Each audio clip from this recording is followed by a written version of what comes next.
might be a writer, but I'm not a speaker. So if you'll just bear with me. I have a few things that I'd like to say about William and to William. First of all, I'd like to express my gratitude for having the chance to work with William and allowing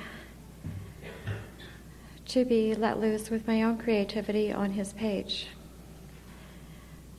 Being on someone else's writing page is like inviting a stranger into your bed.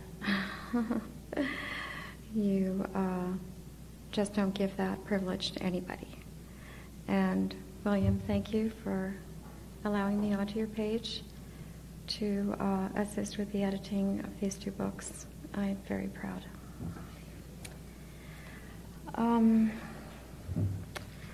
On a more personal level, he has helped me to expand my worldview, my views on religion, views on relationships,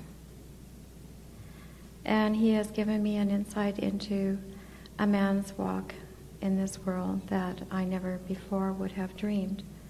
A man's walk as a single parent,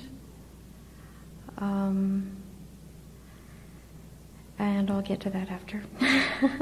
I'm going to just continue on here for a minute.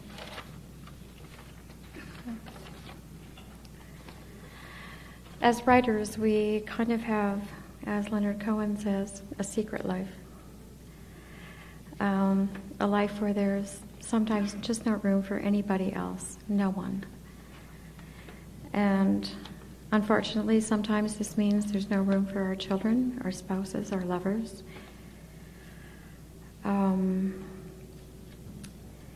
The world that we escape to sometimes as writers is a place more real to us than the world we wake up to in the morning when we turn on the radio to CBC. Our secret world is a life of passion that not everybody understands, and the odd person will label as psychosis. Go for it. But this world is a world of words. It's a world of metaphors. It's a world of ideas. It's a world of creativity. Excuse me. It's a world where we as writers grow. And it's censored only by ourselves. And we are, believe me, our own worst critics. Much harsher than any critic for the Calgary Herald or the Globe and the Mail. William has reminded me that when obstacles arise in our lives, whether they're everyday or whether they're personal, this is not the time to sit back. It's an opportunity to keep going. It's an opportunity. That's the key. So the opportunity to work harder, to write more, to use the diversity of our feelings and put it into our work.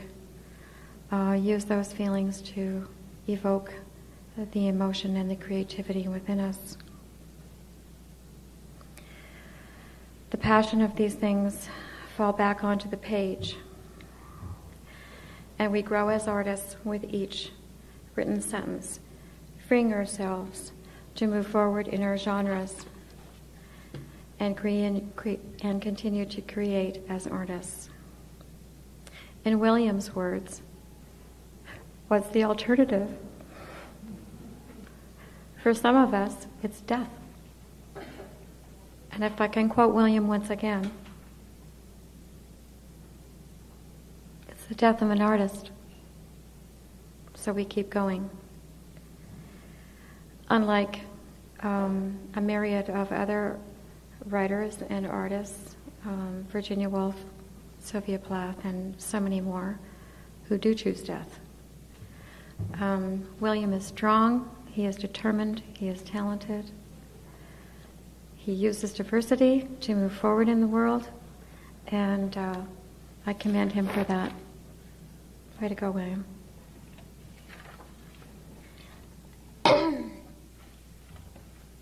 to flip a page.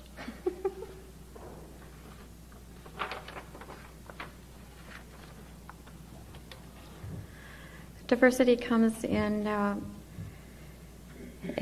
many ways. Not all of us have a silver spoon in our mouth when we are born. There are some of us who are born and then given away or sold. I'm familiar with some of these things and how they affect you in your future life. And you never know who the illiterate are in this world. I know that some of you know that they are your bosses, because I played that role too and covered up for my boss, writing his letters and his correspondence. Illiterate people are everywhere. But William has come from a place of what I call emotional illiteracy, from a very chaotic childhood and a loss of identity.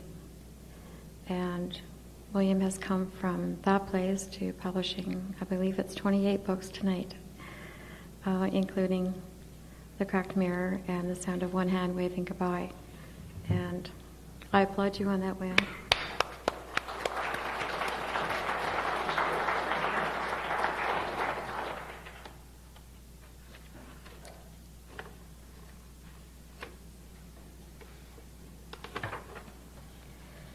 Excuse me.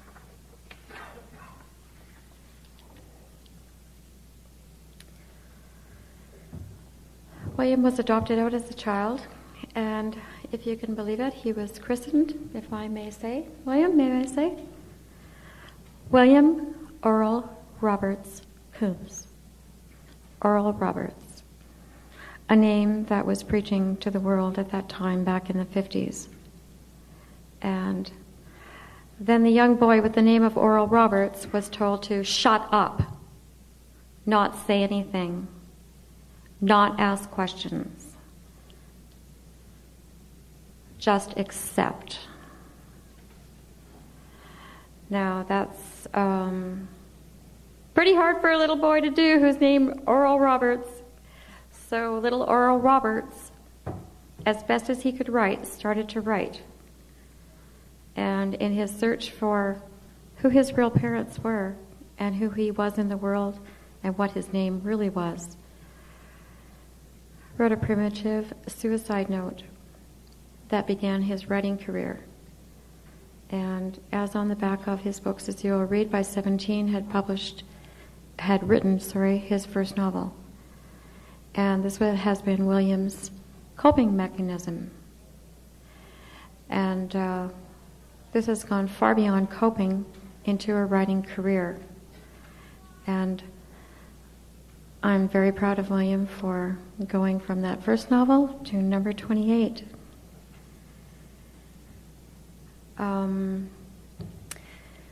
William is the kind of person that thinks more than just of himself. He thinks of,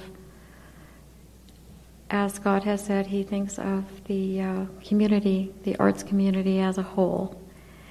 And had a vision for tonight of sharing his good fortune with visual artists and including musicians, to share in the joy of this new vision of a book launch. And that's typically William, to just spread the joy, to just pass it on, like in the movie. And I hope that you all get it out there, that this is a celebration of art shared in a collaboration of all the artists here tonight. And it is unprecedented, and it's a very, very special evening that I'm very proud to be a part of.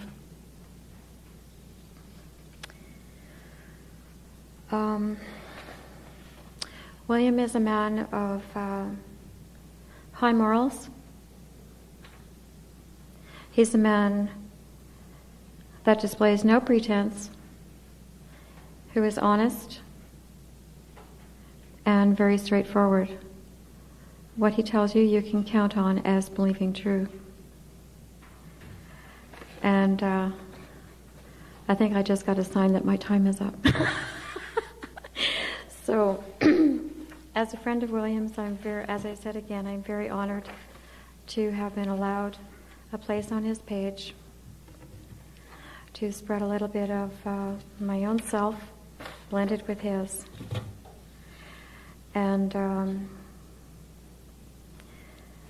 I want to say something that is sort of a myth that William and I have talked about. And we'll use a few more of William's lines because they're far better than mine. We've grown up, some of us in society, to say that, to hear that, and to believe that. Art doesn't sell, poetry doesn't sell. Get a real job. You know, it's kind of like Mordecai Richler going to Paris years ago, and people would ask him what he does for a living, and he says he's a writer. And they say, congratulations, how wonderful. And upon returning to Montreal, he can walk anywhere downtown by Schwartz's restaurant or anywhere and talk to a strange face, and someone will asked him in the past, and what do you do for a living? And he says, I'm a writer. And then someone will say to him, but yes, what's your real job? Well, William's real job is writing. William is a writer. He always has been, and he will continue to be, and he will continue to share it with audiences across Canada and no doubt internationally. Creating to the artist is life. Life is breathing. Try not breathing.